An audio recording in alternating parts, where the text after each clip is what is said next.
ఉమ్మడి ఆదిలాబాద్ జిల్లాలో పర్యటించిన సీఎం రేవంత్ రెడ్డి ఏళ్లనాటి జిల్లా ప్రజల చిరకాల వాంఛను నెరవేర్చారు. ముందుగా చనాక కొరాట బ్యారేజ్ నుంచి నీటిని విడుదల చేశారు. బ్యారేజ్కు సమీపంలో ఉన్న పంప్ హౌస్ దగ్గర బటన్ నొక్కి నీటిని రిలీజ్ చేశారు. ఆ తర్వాత సదర్మట్ బ్యారేజీ నుంచి యాసంగి పంట కోసం నీటిని విడుదల చేశారు. సీఎం వెంట మంత్రులు ఉత్తమ్ కుమార్ రెడ్డి, జూపల్లి కృష్ణారావు, ఎమ్మెల్యే పాయల శంకర్, జిల్లా ప్రజాప్రతినిధులు, ముఖ్య నాయకులు ఉన్నారు. ఇక దిగువ పెన్గంగపై తెలంగాణలోని కొరాట, మహారాష్ట్రలోని చనాక సరిహద్దున దీనిని నిర్మించారు. ఇక్కడి నుంచి 0.81 టీఎంసీ నీళ్లు ఎత్తిపోసే విధంగా బ్యారేజ్ నిర్మాణం చేపట్టారు.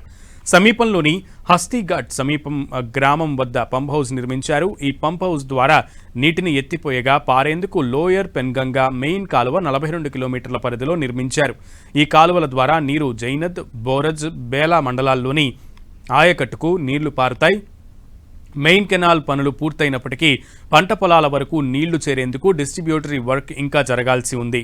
చనాక కొరాట బ్యారేజ్కు తొలి అడుగు పడినట్లుగా అయింది. 50,000 ఎకరాలకు సాగునీరు అందించనున్న ఆదిలాబాద్ జిల్లా బోరజ్ మండలంలోని చనాక కొరాట బ్యారేజ్ పనులు ముఖ్యంగా 80% పూర్తయ్యాయి. గత నెలలో జిల్లాకు వచ్చిన సీఎం 500 కోట్ల అభివృద్ధి పనులను ప్రారంభించారు. ఆదిలాబాద్, బోధ్ నియోజకవర్గాల రైతుల ఎన్నో ఏళ్ల కల నెరవేరింది. తెలంగాణ, మహారాష్ట్ర సరిహద్దుల్లోని పెన్గంగా నదిపై 2015లో చనాక కోరట బ్యారేజీ నిర్మాణాన్ని అప్పటి బీఆర్ఎస్ ప్రభుత్వం చేపట్టింది. 386 కోట్ల అంచనా వ్యయంతో చేపట్టిన ప్రాజెక్టు అంచనాలు పెంచుతూ రాగా చివరకు 1891 కోట్ల రూపాయలకు చేరింది.